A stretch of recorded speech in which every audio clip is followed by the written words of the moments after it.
Bismillahirrahmanirrahim. Alhamdulillahirabbil alamin wassalatu wassalamu ala asyrafil anbiya'i wal mursalin wa ala alihi wa sahbihi ajma'in. Subhanaka la ilma lana illa ma 'allamtana innaka antal alimul hakim. Rabbi shrah li sadri wa yassir li amri wahlul 'uqdatam min lisani yafqahu qawli. Amma ba'd. Alhamdulillah ala ni'matil Islam, alhamdulillah ala ni'matil iman wa kafa biha min ni'mah. Alhamdulillah, segala puji bagi Allah Subhanahu wa taala yang memberi kita nikmat Islam iman, yang memberi kita nikmat sehat sempat, yang memberi kita berbagai macam kenikmatan hingga sampai hari ini, di pagi hari yang rindang ini.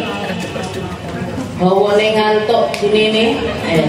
Alhamdulillah kita dipertemukan oleh Allah Subhanahu wa taala, dikasih kesempatan untuk membaca maulid, dikasih kesempatan untuk bermunajat serta bersalawat kepada Nabi kita Nabi Muhammad sallallahu alaihi wasallam.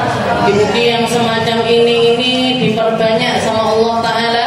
Mugi-mugi yang semacam ini digampangkan kita untuk menghadirinya. Mugi-mugi yang semacam ini ditambahi terus rezeki batiniah kita oleh Allah Subhanahu wa taala.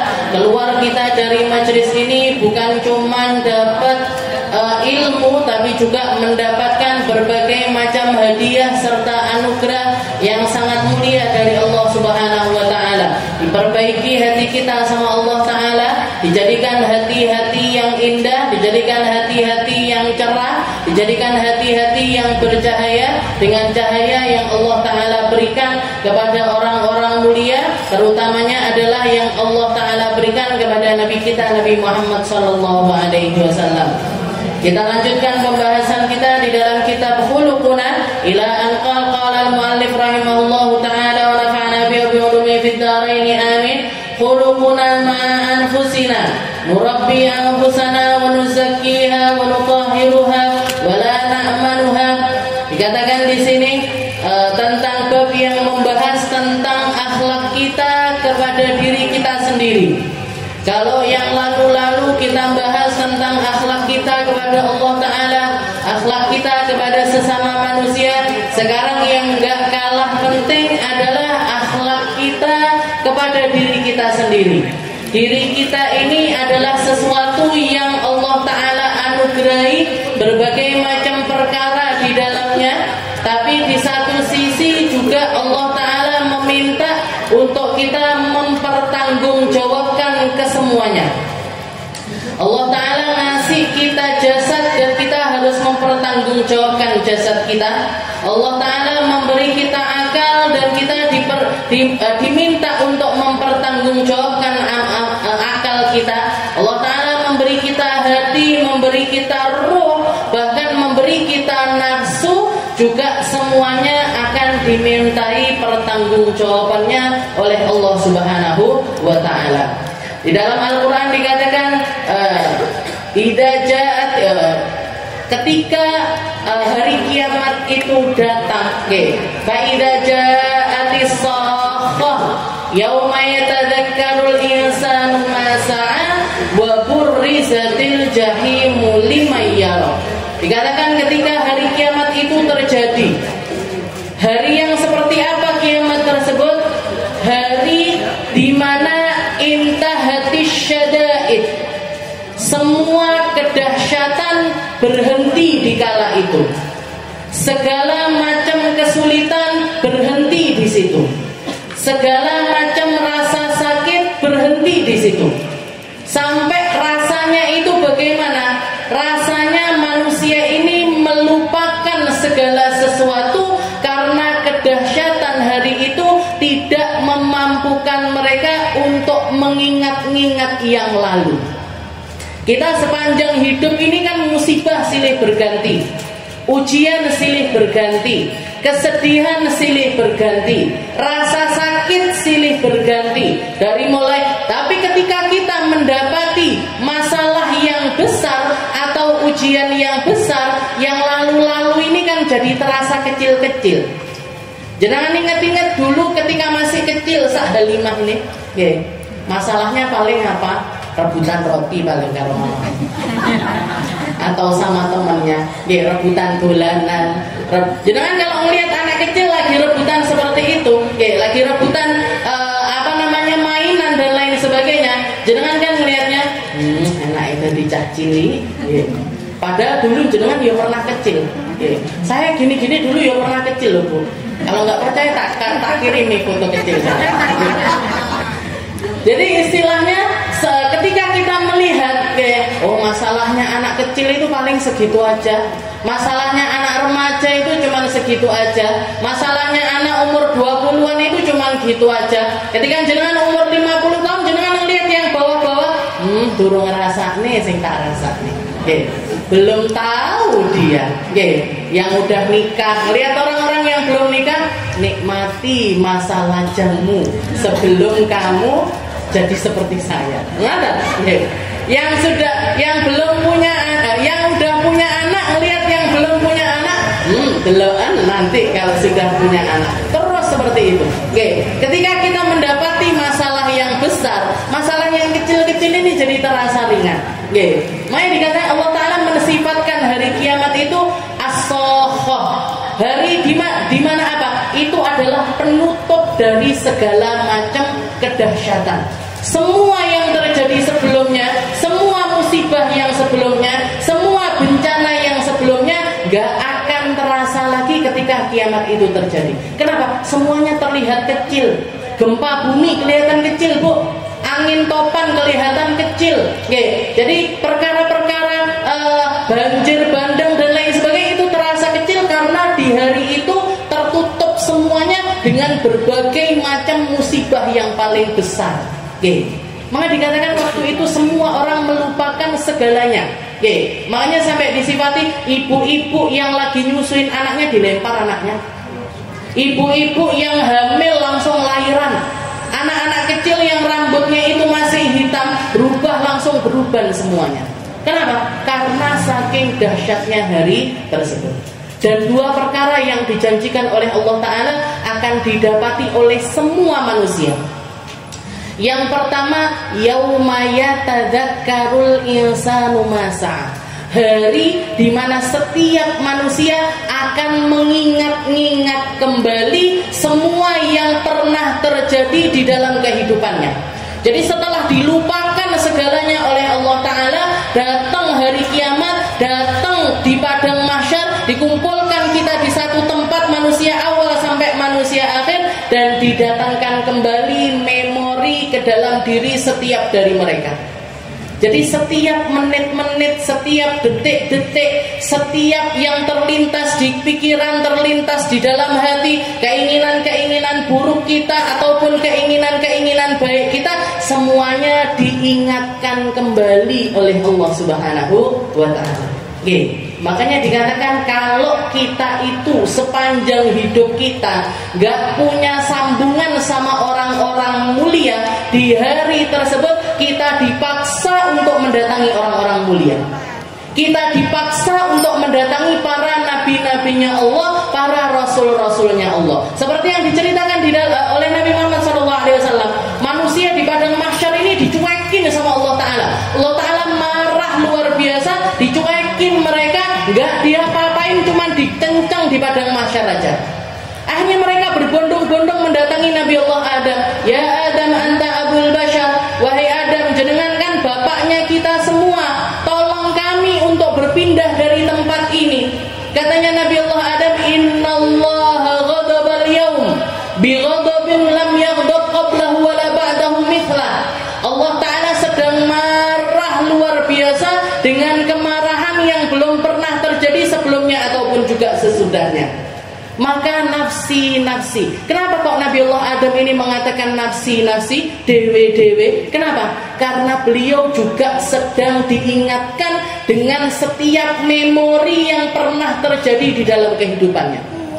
Nampak di depan mata ketika iblis membisiki dirinya, membisiki istrinya, akhirnya tangannya mengulurkan tangan untuk ngambil buah yang dilarang oleh Allah Subhanahu wa Ta'ala. Setelah itu memakannya, setelah itu mengunyahnya, setelah itu ditelanjangi sama Allah Subhanahu wa Ta'ala. Ditelanjangi dimarahi, diusir dari dalam surga. Ini Nabi Allah Adam, Bu. Diperlihatkan memori-memori hidupnya. Yauma yatadzakkarul insanu ma sa'a. Maka kita pun nanti semuanya juga akan diingatkan oleh Allah Ta'ala. Pasik ciliknya poai, pasik remaja ngapain aja, bahkan semua, mulai dari yang besar sampai yang kecil, bahkan yang sampai ya hanya kita sendiri yang tahu. Maksiat-maksiat yang kita lakukan di dalam diam, maksiat-maksiat yang kita lakukan dalam pikiran ataupun dalam hati kita, diingetin semuanya sama Allah Subhanahu wa taala. Makanya tidak enak uang kecuali memikirkan dirinya sendiri. Nafsi. Semuanya nabi-nabinya Allah Ta'ala. Semua nabi-nabinya Allah Ta'ala mengatakan hal yang sama, illa nabiyuna Muhammad sallallahu alaihi wasallam. Cuma Nabi Muhammad yang mengatakan ana laha. Saya yang punya syafaat, saya yang diizinkan sama Allah Ta'ala. Kenapa? Karena meskipun beliau mengingat kembali semua memori dunia yang terjadi kepada Nabi Muhammad, tapi semuanya melegakan hatinya Nabi, semuanya bikin Allah Ta'ala senang. Gak ada yang salah dari semua perjalanan hidupnya Rasulullah SAW. Makanya cuma Nabi Muhammad yang diizinkan untuk memuji, yang diizinkan untuk bersujud, yang diizinkan untuk mendatangi Allah Subhanahu wa taala dengan pujian-pujian yang luar biasa. Yang kita kenal dengan lahu syafa'atul udma. Nabi Muhammad sang pemilik syafaat yang tertinggi. Kenapa? Karena bahkan para nabi, para rasul juga mendapatkan syafaatnya Rasulullah sallallahu alaihi wasallam. Yauma yatadzakkarul insanu ma sa'a wa burrizatil jahimu liman yara. Dan yang kedua, yang semua manusia akan mendapatinya adalah ditampakkannya neraka di depan mata mereka. Jadi semua manusia mesti melihat neraka, Bu. Semua akan melihat neraka. Cuman nanti sesuai dengan amaliyah mereka. Kalau ada dosa-dosa yang belum terselesaikan, dosa-dosa yang belum ditaubati, kesalahan-kesalahan yang belum minta ampun sama Allah Ta'ala, dia bukan cuma ngelihat neraka, tapi melewatinya dan masuk ke dalamnya untuk mempertanggungjawabkan kesalahan-kesalahan tersebut. Baru setelahnya diangkat sama Allah Ta'ala, dimasukkan ke dalam surga. Jadi setiap dari kita akan mempertanggungjawabkan pikiran. Jadi yang masuk, yang di dalam hati, yang di dalam hati, yang di dalam hati, yang di dalam pikiran, yang terjadi di anggota tubuh kita dan lain sebagainya, semuanya akan dimintai pertanggungjawabannya oleh Allah Ta'ala. Jadi dua perkara ini yang tidak ada satu manusia pun yang luput darinya. Makanya kita butuh untuk mengenali diri kita sendiri. Kita butuh untuk fokus sama diri kita sendiri. Kita butuh akhlak yang bukan cuma mengatur hubungan kita dengan Allah Ta'ala, hubungan kita dengan sesama, tapi hubungan kita dengan diri kita sendiri juga membutuhkan akhlak, juga membutuhkan aturan-aturan. Orang kalau nggak kenal sama dirinya sendiri, nggak tahu tentang aibnya sendiri, orang kalau nggak ngerti tentang dirinya, nggak paham mana yang harus diperbaiki. Kayak jenengan kalau mau make upan itu loh, Bu, butuh kaca. Ben apa? Ben bibirnya nggak jebret, biar alisnya nggak kepanjangan, biar alis ini alisnya nggak lebar ke sini, biar eyeshadownya on point. On point saya tahu juga. Blush onnya pas, semuanya itu pas. Kita butuh kaca. Kenapa? Biar tahu detail-detail kesalahan di muka kita, sehingga kita bisa memperbaikinya. Tapi kalau orang sudah nggak pernah ngaca, nggak pernah melihat kepada dirinya sendiri, nggak paham tentang dirinya sendiri, piye caranya benaknya? Mungkin ada penyakit bukhul di dalamnya. Apa bukhul? Bakhil. Medit neng jero awake, tapi nggak sadar kalau dirinya ini bakhil. Mungkin ada suudon di dalam dirinya, tapi dia nggak ngerti, nggak bisa memperbaiki. Ada kesombongan di dalam dirinya, dia nggak mau tahu, nggak mau tahu dengan kesombongan yang ada di dalam dirinya, nggak akan dapat kebaikannya. Gak iso dibenak nih Bu, kalau kita nggak ngerti, nggak kenal tentang diri kita sendiri. Makanya kita butuh khuluquna ma'a anfusina, akhlak kita kepada diri kita sendiri. Al-Habib Umar bin Hamid mengatakan di dalam yang pertama, akhlak kita yang pertama adalah nurabbi anfusana wa nuzakkiha wa nutahhiruha wa la na'maluha. Seperti yang minggu lalu kita bahas, manusia itu mukawwin min khamsi mukawwinat. Manusia ini terdiri dari 5 perkara di dalam dirinya. Semua dari kita punya 5 hal. Yang pertama adalah jasad. Apa itu jasad? Jasad itu semacam qafas, semacam burung kalau dia sangkar. Jadi kalau badan ini semacam sangkar, tempatnya hati, tempatnya ruh, tempatnya akal, tempatnya nafsu. Jadi 5 perkara ini ada yang namanya jasad, ada yang namanya akal, ada yang namanya hati, ada yang namanya ruh, ada yang namanya nafsu. Jasad ini hanya sekadar sangkar untuk menampung itu semuanya, untuk menampung apa yang ada di dalamnya. Makanya lucu sekali kalau orang beli sangkar mahal tapi burungnya murah. Burungnya murah ditaruh di sangkar yang mahal. Nah, kalau misalkan istilahnya seseorang yang fokus dengan sangkar, itu sama saja orang yang nggak ngerti hakikat dari burung itu sendiri. Jadi burung kayak apa harusnya tak taruh di mana? Burung semacam ini harusnya tempatnya semacam ini. Jadi kalau jenengan tahu, ruh kita itu mahal luar biasa. Akal kita itu mahal luar biasa, hati kita itu mahal luar biasa, hawa nafsu kita juga sangat-sangat mahal. Maka sudah sepantasnya kalau misalkan kita ini tak ditaruh sama Allah Ta'ala di dalam jasad yang juga luar biasa indah. Makanya Allah Ta'ala juga mengatakan laqad khalaqnal insana fi ahsani taqwim. Manusia ini tak bentuk luarnya aja, tak bikin dibentuk yang paling sempurna. Kenapa kok disempurnakan pembentukannya manusia oleh Allah Ta'ala? Untuk menampung segala sesuatu yang mahal yang ada di dalamnya. Jadi badan kita itu dibentuk sempurna sama Allah Ta'ala Bu. Mata 2, jangan bayangkan kalau matanya kita 3. Naudzubillah. Kita dikasih jari sama Allah Ta'ala 5. Pas Bu, jempol gede dewe, kelingking kecil sendiri. Jangan bayangkan kalau misalkan ini berubah, gak usah 5 jadi 6 aja. Wes aneh bisa. Ada kan manusia jarinya 6. Jadi nggak sama kayak koncone itu aja sudah semacam sesuatu yang kayaknya nggak pas. Tapi mayoritas manusia sama Allah Ta'ala dibikin sempurna secara penciptaan. Kenapa? Karena itu tadi, buat nampung segala sesuatu yang indah yang ada di dalam dirinya. Lalu setelah itu manusia dikasih akal sama Allah. Akal ini bukan cuma sekedar otak, bukan cuma sekedar muh. Kalau bahasa Arab itu otak itu bahasa Arabnya muh. Tapi kalau akal itu sesuatu yang lain. Akal itu sesuatu yang lebih luas dibandingkan otak kita, dibandingkan IQ-nya manusia. Karena dia dengan akal, Allah Ta'ala memberikan kita akal yang membedakan antara manusia dengan hewan. Dengannya dia mencerna segala sesuatu, bisa mikir. Orang kalau punya akal bisa mikir. Orang-orang gila itu punya otak Bu, tapi nggak punya akal. Kok orang gila nggak boleh bisa ada ODGJ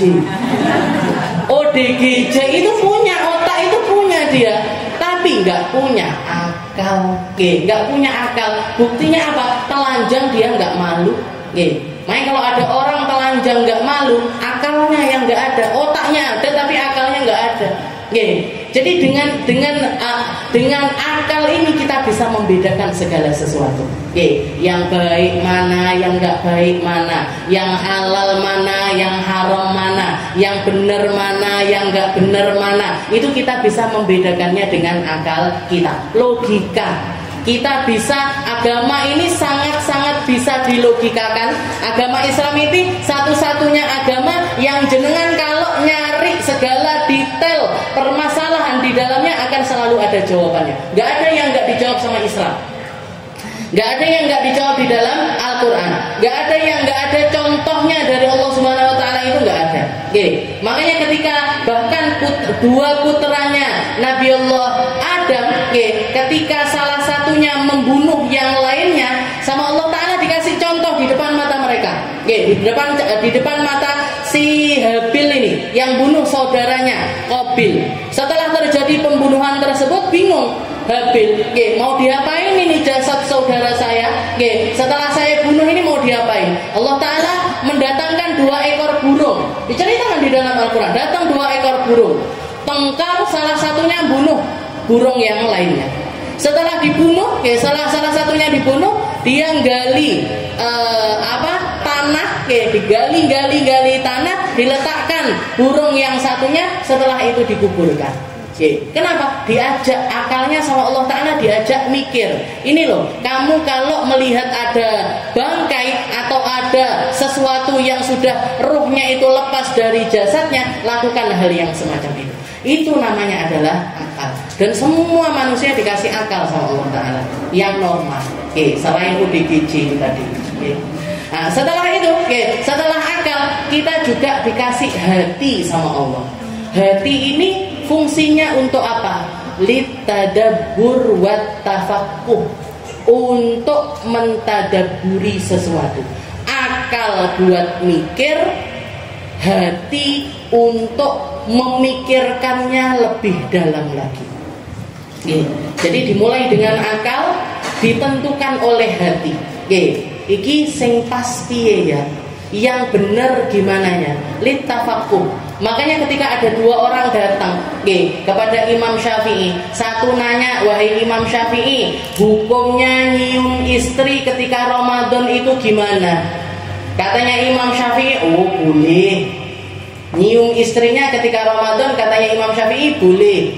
Datang orang laki yang lainnya nanya hal yang sama, Imam Syafi'i, Imam Syafi'i, hukumnya nyium istri Ramadan gimana?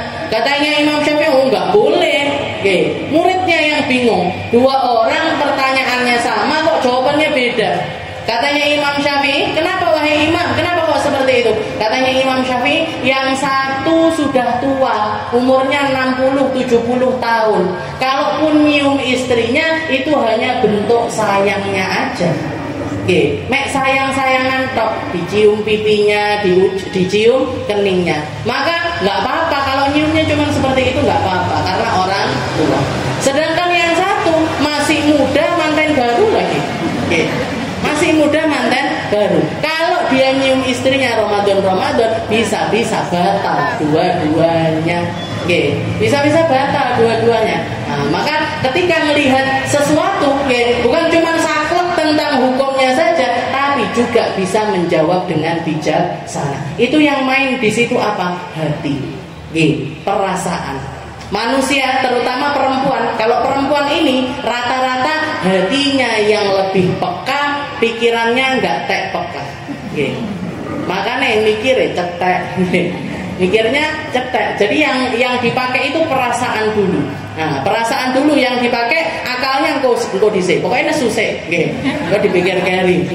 Pokoknya gini dulu, nanti dipikir keri. Pokoknya saya maunya begini. Nah, itu ya berarti apa? Berarti kita harus menyeimbangkannya. Belajar untuk memainkan logika biar hati kita ini istilahnya biar logika kita ini nggak dikalahkan sama perasaan kita.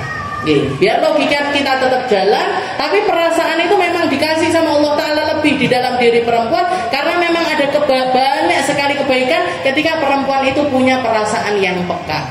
Karena fungsinya perempuan itu diciptakan sama Allah Ta'ala, selain diciptakan untuk beribadah, juga diciptakan untuk melanjutkan garis keturunan. Bapak dunia ini lek bapak-bapak tok ndak nambah. Dunia ini kalau cuma bapak-bapak aja nggak nambah. Sama aja sebenarnya kalau ibu-ibu tok ya nggak nambah dia. Tapi Allah Ta'ala ngasih perempuan ini cobaannya lebih besar. Cobaannya lebih besar. Istilahnya gampangnya ngeten. Bapak-bapak ketika ngomongnya nggih, anak cilik di sana. Tidur oh tidur, nggih. Jadi istilahnya para laki-laki ini ketika melanjutkan garis keturunan, dia melakukannya dalam sekejap dan nggak loro, nggih, istilah nggak sakit. Tapi kalau ibu-ibu, kalau perempuan 1 bulan, 2 bulan, 3 bulan sampai 9 bulan. Ngetokne nih, lorone luar biasa. Nggih, sakitnya luar biasa. Nah, itu istilah gini. Kalau perempuan ini enggak dikasih perasaan yang lebih sama Allah Taala, Bu, enggak ada perempuan mau hamil. Enggak ada perempuan mau melahirkan. Apa neh bolak-balik melahirkan ini enggak akan ada. Oke, dikasih. Kenapa kok perempuan-perempuan ini lahiran lagi, punya anak, jereke kapok tapi punya anak lagi, kapok neh punya anak lagi. Oke, kenapa kok seperti itu? Karena Allah Taala ngasih perasaan yang banyak kepada para perempuan. Tapi perempuan ini, makanya perempuan ini lebih butuh belajar. Kenapa? Karena biasanya perasaannya main, logikanya kurang main. Nah, yang bisa ngasih kita logika yang benar, pikiran yang benar dengan cara kita belajar syariatnya Nabi Muhammad SAW. Dikasih akal sama Allah Taala, dikasih hati sama Allah, dikasih ruh. Kita ini dikasih ruh. Ruh itu bukan cuma sekedar sesuatu yang semacam bayang-bayang, yang ketika dicabut selesai urusannya, enggak, Bu. Ruh ini, Allah Ta'ala mengatakan di dalam Al-Quran, wa nafakhtu fihi mir ruhi. Nabi Allah Adam itu ketika diciptakan sama Allah Ta'ala, ditiupkan ruh dari diri Allah Subhanahu wa Ta'ala. Jadi dari badan kita ini yang asalnya nyambung, punya nisbat langsung kepada Allah Ta'ala, itu ruh-ruh kita. Makanya sebenarnya ruhnya manusia ini, ruhnya manusia itu sangat pengen dekat sama Allah, sangat pengen kembali kepada Allah, sangat pengen beribadah kepada Allah. Ruhnya kita itu mailun ilal hasanah, mencondong kepada sesuatu yang diridhoi oleh Allah Subhanahu wa Ta'ala. Tapi sama Allah Ta'ala dikasih saingannya ruh. Apa itu? Nafsu. Nafsu ini awalnya ammaratun bisu. Jadi ruh ngajak orang baik, sedangkan nafsu ngajak orang melakukan perkara-perkara yang gak baik. Tinggal nanti mana yang menang. Kalau banyak menang yang diinginkan sama ruh, naik ruhnya sampai ke tingkatan yang menjadi nafsu-nafsu atau memiliki ruh-ruh yang sangat istimewa di sisi Allah Subhanahu wa Ta'ala. Tapi kalau panggah nafsune terus sing dituruti, kalau terus-terusan dia memilih hawa nafsunya untuk menjadi jalan kehidupannya, ya sudah, dia akan terlena di dalam kehidupan yang penuh nafsu dan gak ada nilainya lagi di sisi Allah Subhanahu wa Ta'ala. Makanya nafsu ini yang dibahas sama Habib Umar di awal, dari sekian banyak, ada yang namanya jasad, ada yang namanya akal, ya ada yang namanya roh, ada yang namanya nafsu dan lain sebagainya. Poin yang paling beliau istilahnya dari awal itu dikasihkan kepada kita adalah tentang hawa nafsu kita. Katanya beliau, nurabbi anfusana, ayo kita rawat diri kita. Ayo dirawat diri kita. Bukan cuma jasadnya aja yang dirawat, tapi roh kita juga perlu kita rawat. Nafsu kita harus kita rawat. Dengan apa? Nuzakkiha wa nutahhiruha wa la na'manuha. 3 perkara yang harus kita perhatikan dari hawa nafsu kita. Yaitu yang pertama, nuzakkiha, ayo dibersihkan. Dari apa? Dari segala sesuatu yang akan mengotori hawa nafsu kita. Dari segala sesuatu yang akan membawa kebinasaan untuk diri kita. Nuzakkiha, bahkan kalau zakah itu sama kayak zakat. Nuzakkiha ini sama kayak zakat. Zakat itu lughatan secara bahasa at-tahur wan nama, membersihkan dan menambahkannya. membersihkan dan juga nambahin. Makanya orang zakat itu janjinya Allah Ta'ala, ketika kamu ngeluarin zakat, kotoran hartamu itu keluar, plus sama Allah Ta'ala akan ditambahi hartamu.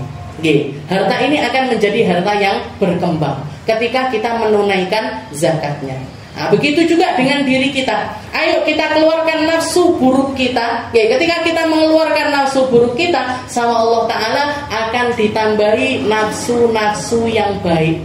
Apa nafsu-nafsu yang baik? Kayak jenengan ini, nafsu untuk nyari ilmu, nafsu untuk beribadah, nafsu untuk berzikir, nafsu untuk belajar, nafsu untuk taat sama suami, nafsu untuk taat sama orang tua. Nah, ketika kita mengeluarkan perkara-perkara yang buruk dari dalam nafsu kita, yang buruk ini kaitannya dengan apa? Paling banyaknya manusia ini terlena dengan apa yang dia makan, apa yang dia minum, apa yang dia pakai, dan di mana posisinya dia di masyarakat. Itu hawa. Kalau orang Indonesia biasanya ngomongnya harta, tahta, nah, ini nafsu ini kaitannya sama tiga ini. Sama segala sesuatu yang bentuknya menjurus kepada tiga perkara tersebut. Ketika kita menjadikannya baik, kita punya harta. Semua dari jenengan punya harta. Tapi jenengan mau mengeluarkan harta kemana itu kan terserah kita. Ada orang-orang yang milih untuk tadi kotak amal keluar keliling itu tadi, buka dompet, enek warnane abang, enek warnane biru, enek warnane hijau, enek warnane kuning. Kuning ada benda coklat. Nah ini kan nanti yang main pengennya kita, kuning aja lah, enggak enek kuning, coklat aja lah, atau hijau aja lah, atau ada yang duduknya 100.000 lah, atau 50, kan terserah kita, terserah kita. Nah, jangan mau ngasihkan. Nah, itu yang main di situ adalah keinginan diri kita. Nah, ketika kita memilih untuk mentasarrufkannya di dalam kebaikan, Allah Ta'ala akan menggantinya atau nambahi kebaikan-kebaikan itu untuk diri kita. Jadi nuzakkiha wa nutahhiruha. Dan Allah, Nabi Muhammad SAW datang kepada kita juga salah satu hal terpenting yang diberikan sama Nabi Muhammad adalah liyuzakkikum. Katanya Allah Ta'ala, aku utuskan kepada kalian seorang rasul min anfusikum, dari diri kalian. Fungsinya untuk apa? Untuk membersihkan diri kalian. Bukan cuma ngasih syariat bersih-bersih. Jadi kita ini umat Islam ini kan diperhatikan kebersihan dohirnya sama Allah Ta'ala, diperhatikan juga kebersihan batinnya sama Allah. Dohir lewat apa? Syariat ada yang namanya cebok, istinja. Kalau pipis harus istinja. Kalau BAB harus istinja. Ada yang hukumnya wajib, ada yang hukumnya mubah, ada yang hukumnya makruh, ada yang hukumnya haram dan lain sebagainya. Istinja haram, ada istinja haram. Cebok hukumnya haram. Gimana cebok hukumnya haram? Kalau ceboknya pakai sesuatu yang muhtaram. Muhtaram itu apa? Jenengan cebok pakai roti, itu haram hukumnya.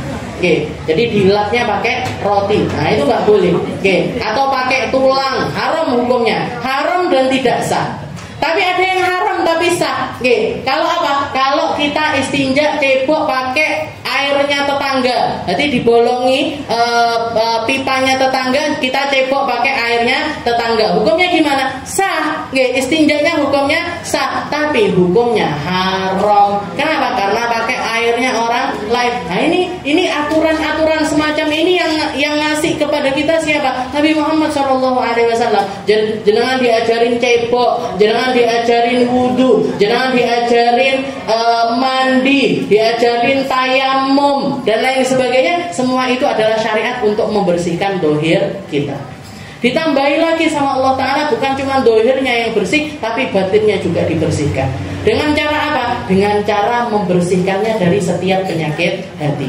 Nah, caranya gimana? Caranya dengan kita nyari tahu dulu penyakitnya apa. Aku ki duwe opo di dalam hati saya.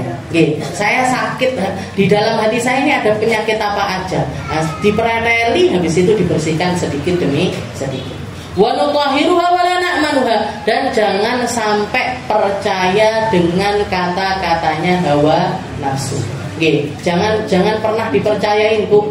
Kalau hawa nafsu itu sudah berbicara, jangan pernah percaya dengan yang dia katakan. Oke, bahkan Imam Busiri itu mengatakan wa nafsu wa syaitan, nafsu sama setan itu kalian harus mengingkarinya selalu. Oke, jangan sampai patuh dengan setan ataupun juga hawa nafsu. Meskipun misalkan dia itu membisi kita dengan nasihat-nasihat itu, jangan percaya. Oke, wes toh, ndak usah ngaji neng omahai. Oke, wes toh, ndak usah ngaji neng omahai. Kamu di rumah kan juga bisa dapat pahala yang banyak. Apa pahalanya? Duhaan iso, ngaji Al-Quran iso, zikiran iso, delok bojone yo iso. Jadi istilahnya ada banyak ibadah yang bisa kita lakukan di rumah. Tapi kadang-kadang hawa nafsu itu ngasih kita pemahaman-pemahaman ya. Jadi kayak jadi penasehat untuk kita. Sepertinya itu nasihati kita, tapi ada maksud terselubung dari dirinya.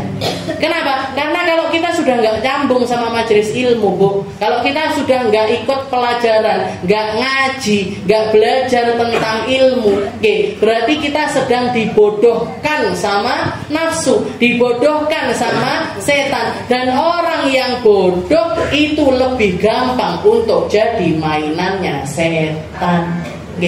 Makanya perjuangan mencerdaskan umat itu perjuangan tertinggi. Jangan kalau mau jariyah yang pahalanya paling besar, saya kasih tahu Bu, kalau jenengan mau jariyah pahala yang ngalir sampai kita meninggal, pahalanya paling besar, jenengan investasikan di pondok-pondok pesantren.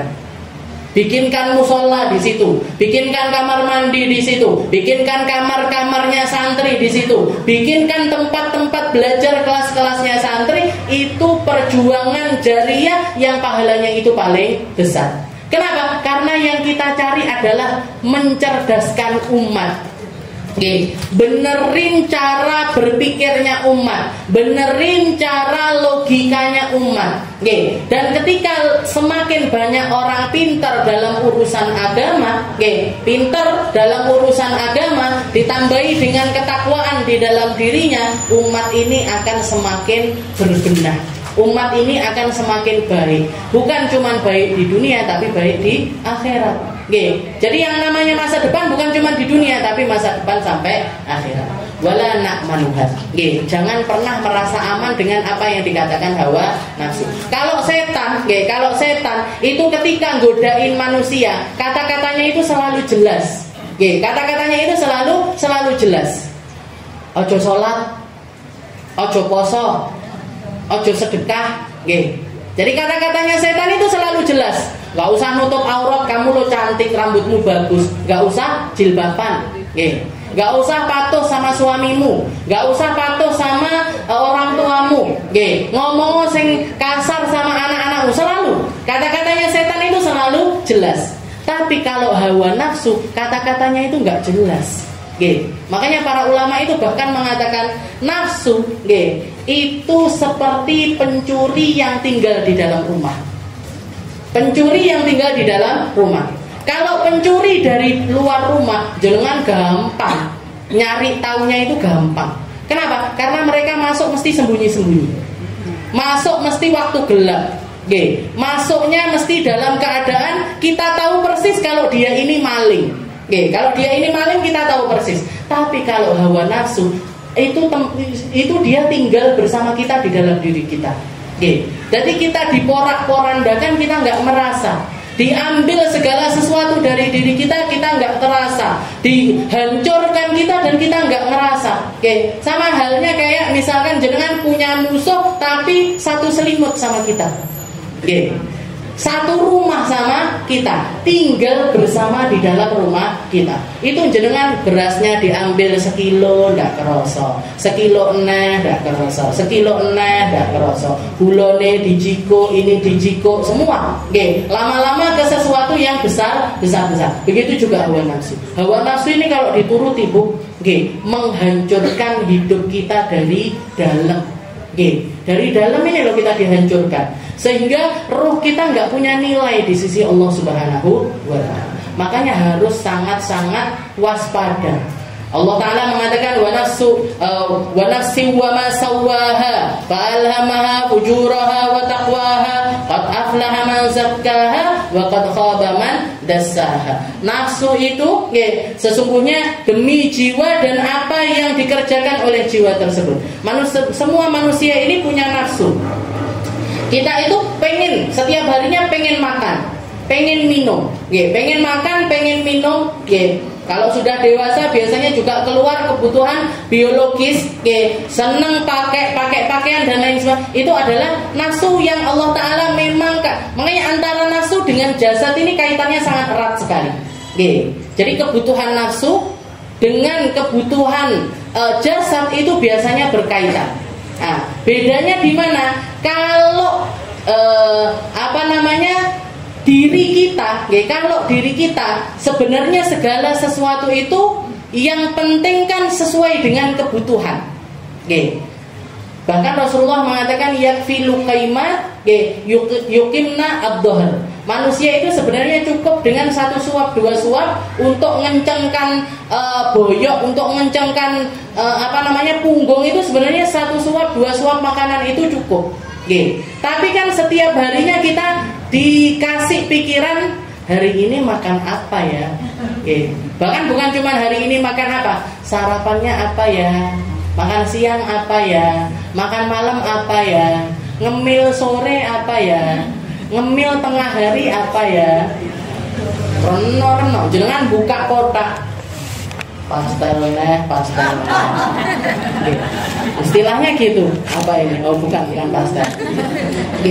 Jadi itu apa? Itu permainannya nafsu itu. Itu permainannya nafsu. Masalah makanan, masalah minuman, masalah sandal, masalah pakaian. Baju ini kan sebenarnya yang cukup apa? Yang cukup pokoknya untuk aurat. Tapi kan kita enggak.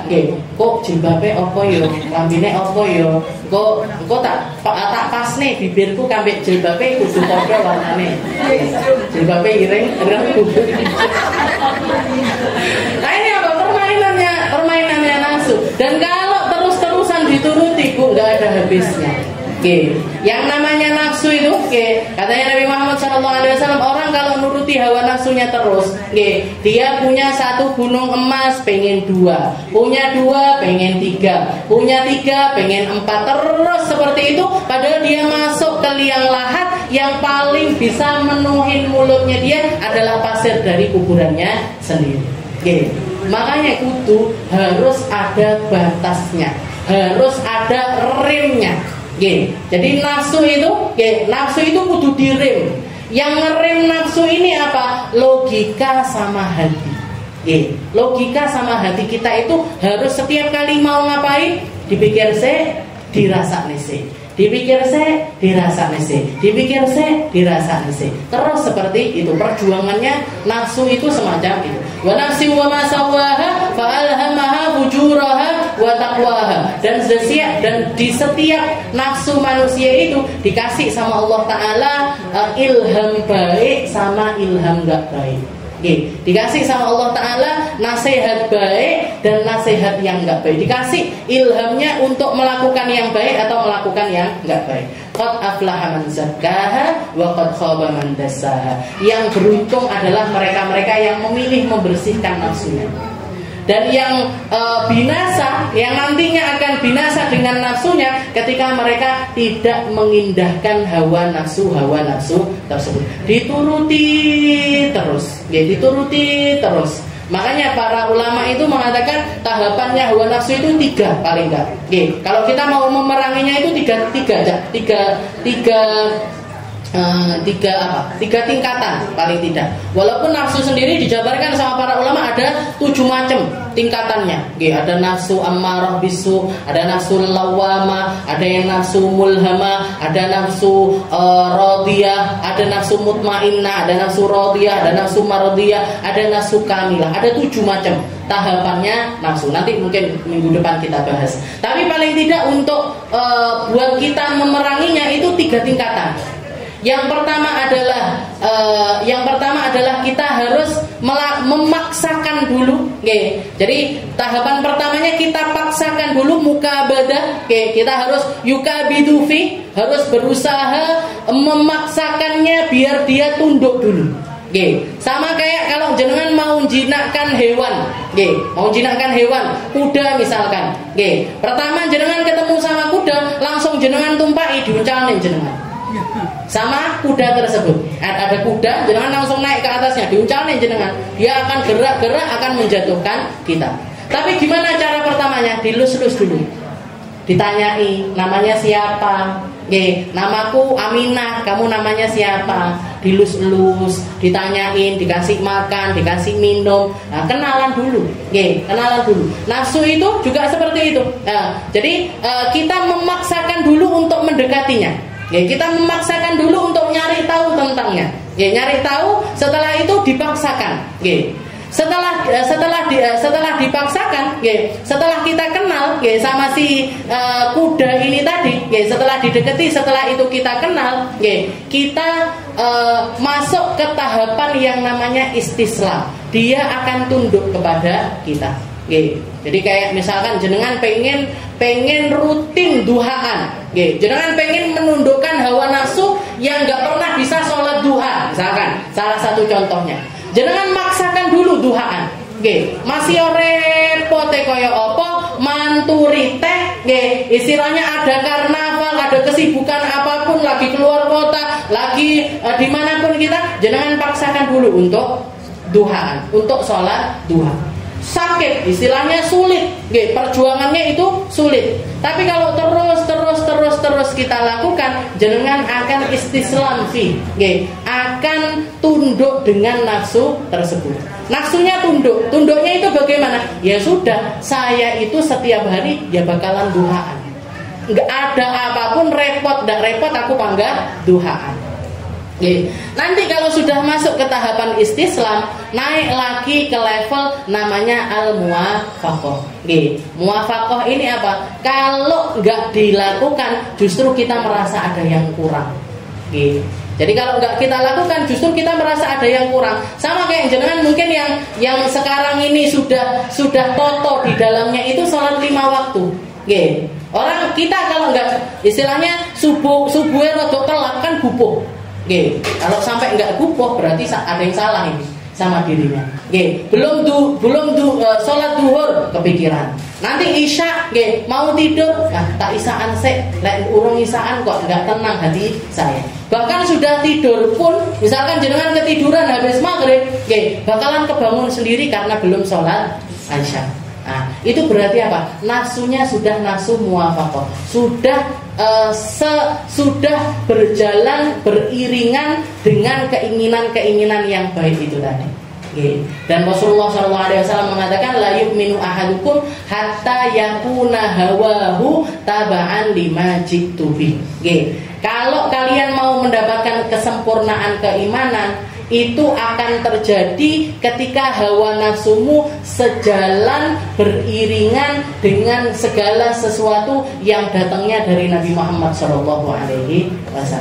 Jadi senengannya apa? Hawa nafsunya sukanya apa? Sholat berjamaah. Sukanya apa? Zikiran. Sukanya apa? Sholawatan. Sukanya apa? Ngaji. Sukanya apa? Silaturahmi. Sukanya apa? Sedekah. Nah, ini sudah mencapai ke tahap al-muwafaqah. Dan satu persatu harus kita perjuangkan. Nah, nafsu itu, jadi mulai dari mukabadah, setelah itu istislam, setelah itu masuk ke level al-muwafaqah. Dan itu terjadi di semua hal. Jadi setiap 24 jamnya kita itu per detiknya, per waktunya, nah, kita harus cari tahu nafsu saya di mana ini. Nafsu saya di mana? Dia lagi apa? Yang dipikirkannya apa? Keinginannya apa? Nah, kalau belum sesuai dengan apa yang menjadi syariatnya Nabi Muhammad SAW, jangan sesuaikan. Nah, nanti lalai lagi disesuaikan lagi, lalai lagi disesuaikan lagi, terus seperti itu. Sampai kapan? Sampai mati. Sampai mati kita itu memperjuangkan hawa nafsu kita. Qad aflaha man zakkaha wa qad khaba man dassaha. Ta'arraf an-nafs la ta'man ghawailuha fan nafsu akhbar min 70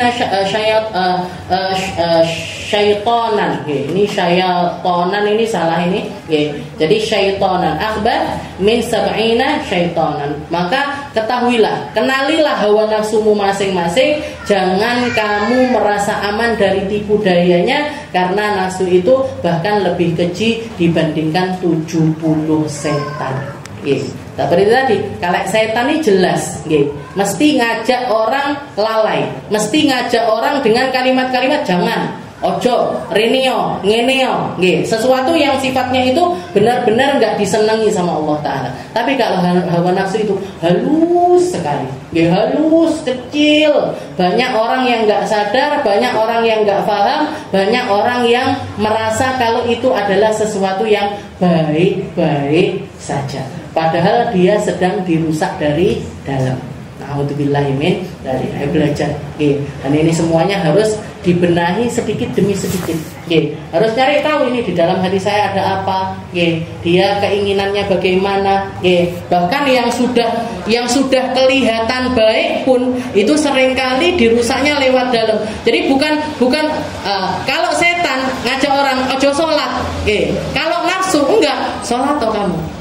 Sholat toh kamu. Tapi disusupi sama sifat ujub, disusupi dengan sifat riya, disusupi dengan berbangga diri. Aku paling sholihah, sholat jamaahan mesti nengarep dewe aku. Nah, disusupinya lewat hal-hal semacam itu. Apa? Gimana terus nasib sholatnya ini tadi? Runtuh, Bu. Sholatnya dia runtuh, ilmunya dia runtuh, perjuangannya dia runtuh karena dirusaknya dari dalam. Makanya dikatakan ahbat min 70 syaitanan, lebih buruk dibandingkan 70 setan. Nafsu itu lebih buruk daripada 70 setan. Makanya harus kita benahi. Benahinya gimana Ustazah?